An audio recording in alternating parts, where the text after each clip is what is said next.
Hello and welcome to Simon's Simple English. In this video we're going to look at some Ielts Speaking Part 1 questions and answers about the subject of studies. Now this is one of the most popular Ielts topics that they may ask you about. They either ask you about your work or your studies. Now they may just ask you one or two questions about this, or the whole of part 1 might be about it. So it's a good idea to think about it and have some ideas for some answers and some phrases ready. In this video, I'm going to talk about 4 different questions, and I'm going to give you 2 possible answers for each question. And these are just there to give you ideas of language and grammar and phrases that you could use in your answers. If you're new to Simon's Simple English, welcome. Please consider subscribing and hit the bell notification so you don't miss any of my future videos. And just so you know, this is the first video of 3 videos. So I'm going to put a link at the end to the next video and also the video after that once they are released. So without further ado, let's get started.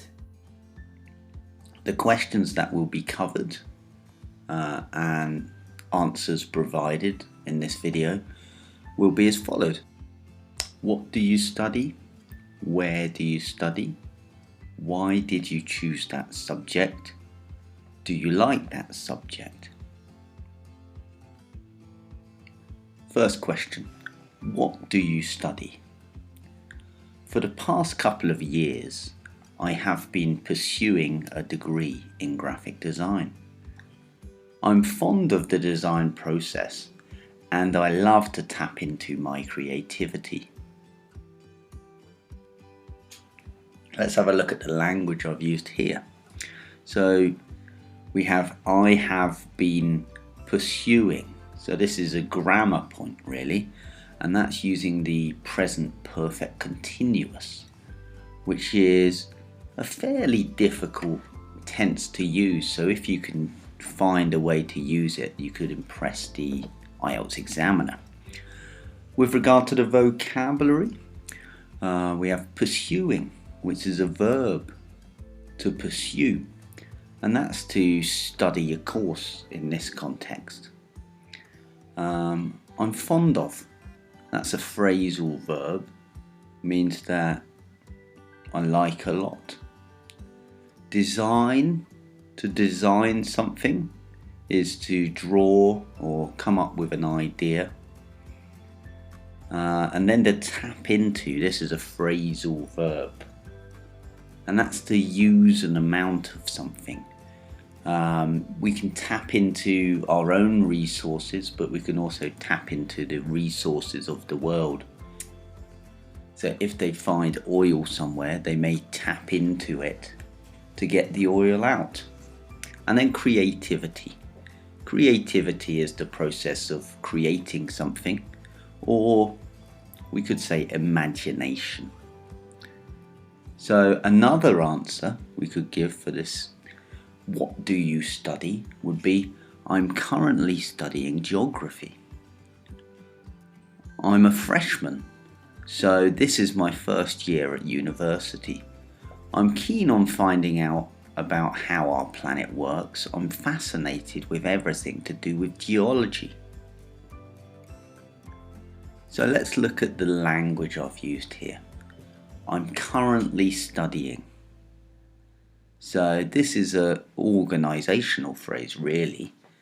It's describing what I'm doing at the moment. I'm currently studying. I'm currently recording a video for you. I'm currently eating a sandwich.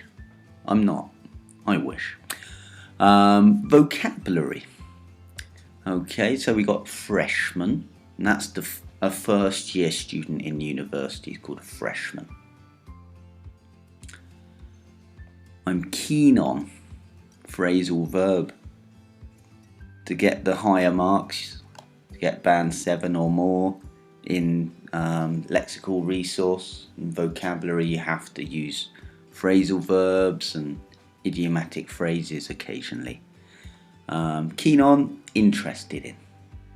Fascinated, irresistibly attracted to. So if you're fascinated by something, you can't stop looking at it, you can't stop thinking about it. And then geology, that's the study of rocks. So it's like part of geography, but just to do with rocks. Right, next question. Where do you study? At present, I'm studying at the University of Bath in the West Country of England. Although the campus is relatively tiny, they do offer state-of-the-art facilities which are very up-to-date. Let's look at the language I've used there.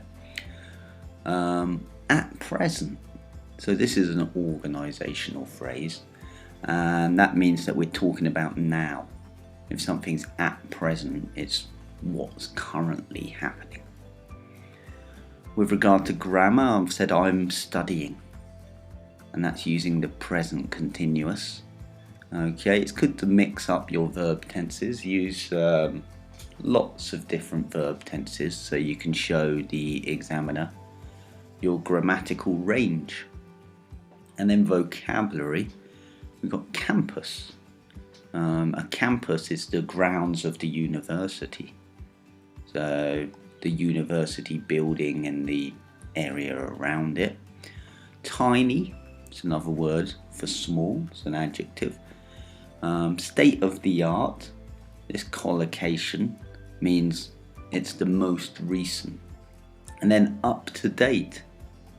So if something's up to date, it means it's the very latest of something. If it was an up-to-date iPhone, it's the latest iPhone they've released.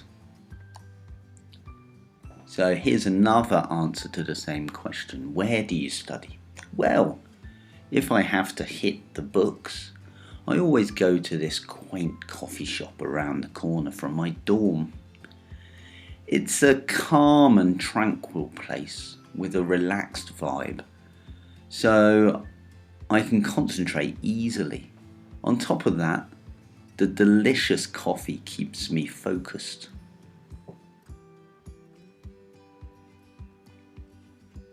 Let's look at the vocabulary I used. So, to hit the books, this is an idiomatic phrase, and it's basically to study anything. Quaint, it's an adjective and it means attractive and old-fashioned. Tranquil means calm. So if something's tranquil, it's nice and calm and peaceful probably. And then vibe is like a feeling. So if someone says, oh, it's got a good vibe, it means they get a good feeling from it. Organisation, we say on top of that. And that's another idiomatic phrase, but this phrase is used to add more information. On top of that, you could have said furthermore, but that's not natural sounding English. Using the phrase on top of that will make things sound a lot more natural. Right, next question. Why did you choose that subject? To be honest, I was in two minds between choosing chemistry and biology. But because I'm a nature lover, I chose the latter. So let's look at the language I've used. So first of all, organisation. To be honest, it's a way to introduce something. It's a way to talk about something and talk about your opinion of something. To be honest, I don't really like celery. I think it tastes pretty disgusting.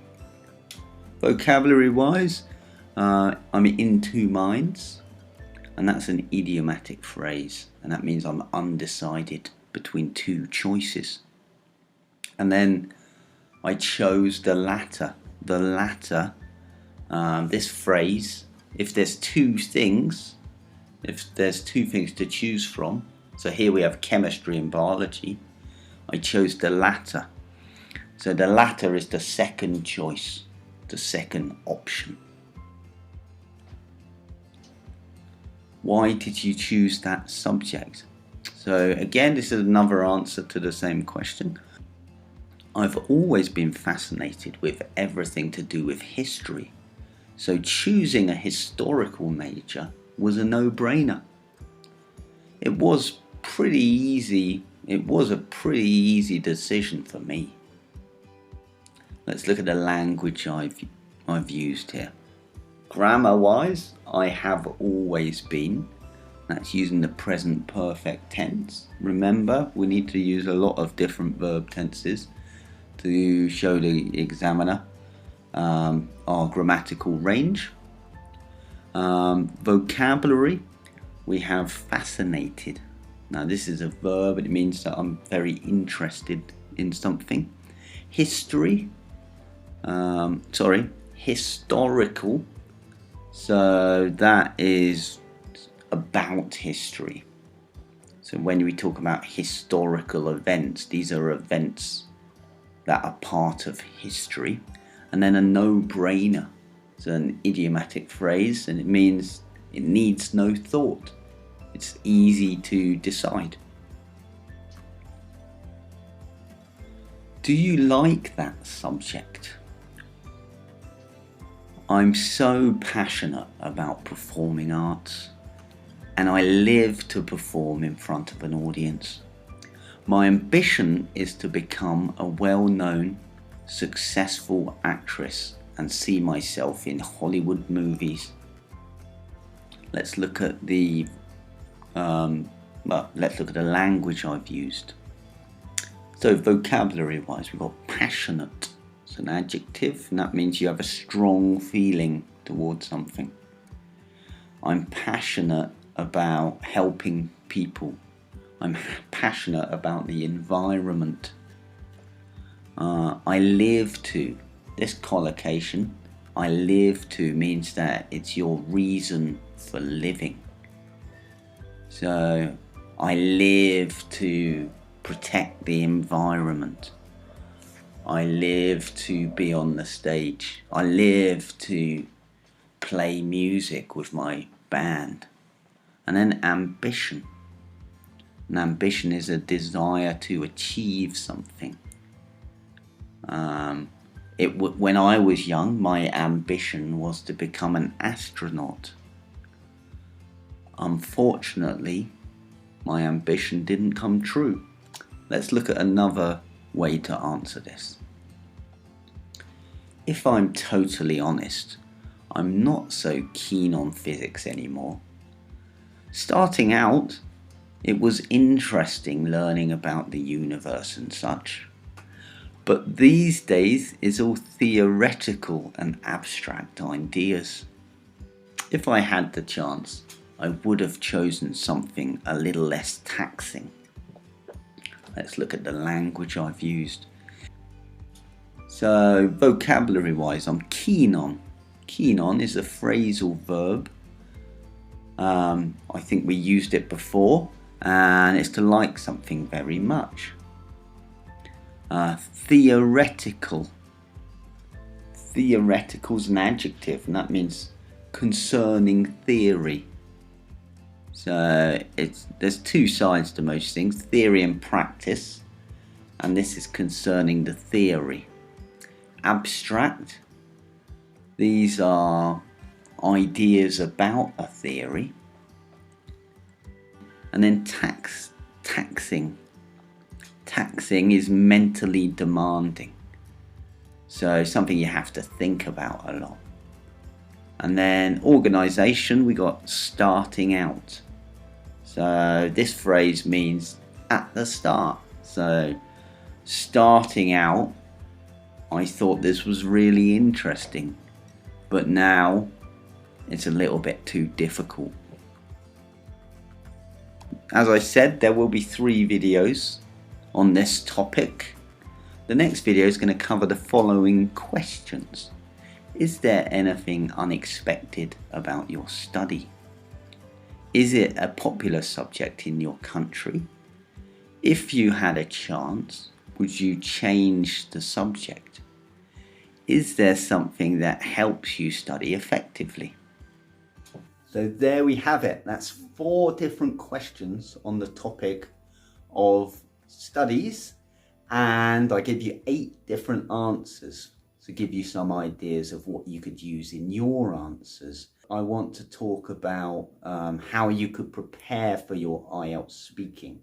Many of my students are preparing for their IELTS speaking and they feel quite nervous about it.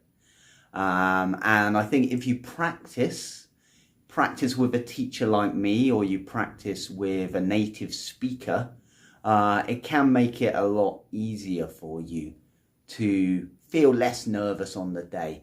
Now, a good way for you to practice would be on a website, which I teach on, but there's thousands of other teachers as well, and that's called Italki.